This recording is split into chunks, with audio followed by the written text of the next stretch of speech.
வணக்கம் பானு.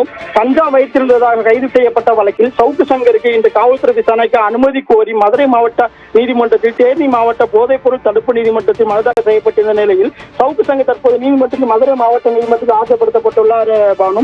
இந்த வழக்கு விசாரணை தற்போது நீதிபதி நடந்த நிலையில் அதாவது அரசு மருத்துவமனைக்கு சென்று அவர்களை மருத்துவ பரிசோதனை செய்ய நீதிபதி உத்தரவிட்டிருக்கார் பானு. கஞ்சா வைத்திருந்ததாக கைது செய்யப்பட்ட வழக்கில் சவுக்கு சங்கருக்கு காவல் நிலையத்தை விசாரிக்க அனுமதி கோரி தேனி மாவட்ட போதைப் பொருள் தடுப்பு பிரிவு காவல்துறையினர் மதுரை மாவட்ட போதைப்பு தடுப்பு சிறப்பு நீதிமன்றத்தில் மனு தாக்கல் செய்திருந்தனர்.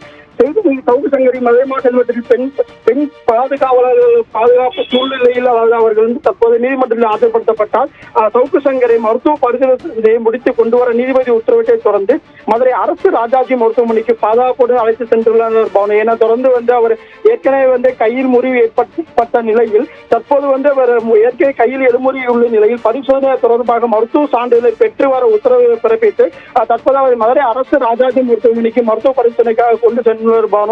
தொடர்ந்து அதற்கு பின்பாக மீண்டும் இந்த வழக்கு விசாரணைக்கு வர இருக்கிறது. தொடர்ந்து மதுரை மாவட்ட நீதிமன்றத்தை பொறுத்தவரை இந்த சவுக்கு சங்கரை அழைத்து வரப்படுவதால் தொடர்ந்து மாவட்ட நீதிமன்றம் முழுவதும் பாதுகாப்பு பணிக்காக ஏராளமான போலீசார் தற்போது பாதுகாப்பு பணி ஈடுபட்டு வருகின்றனர். தொடர்ந்து ஏன்னா ஏற்கனவே கடந்த முறை மதுரை மாவட்ட நீதிமன்றத்திற்கு சவுக்கு சங்கர் கொண்டு வரப்பட்ட போது ஏராளமான பெண்கள் அவருக்கு எதிராக கோஷமிட்டு தொடர்ந்து போராட்டம் ஈடுபட்டு வந்த நிலையில் அதுபோன்ற எந்த சூழ்நிலையும் ஏற்படாமல் இருக்க தற்போது பாதுகாப்பு பணிக்காக காவலர்கள் ஏராளமான குவிக்கப்பட்டுள்ள பானு. தொடர்ந்து தற்போது அரசு ராஜாஜி மருத்துவமனைக்கு சவுக்கு சங்கர் கொண்டு செல்லப்பட்டுள்ளார் மருத்துவ பரிசோதனைக்காக. இன்னும் ஒரு மணி நேரம் பின்பு மீண்டும் மதுரை மாவட்ட போதைப் தடுப்பு பிரிவு நீதிமன்றத்தில் ஆஜர்படுத்தப்பட இருக்கிறார் பானு.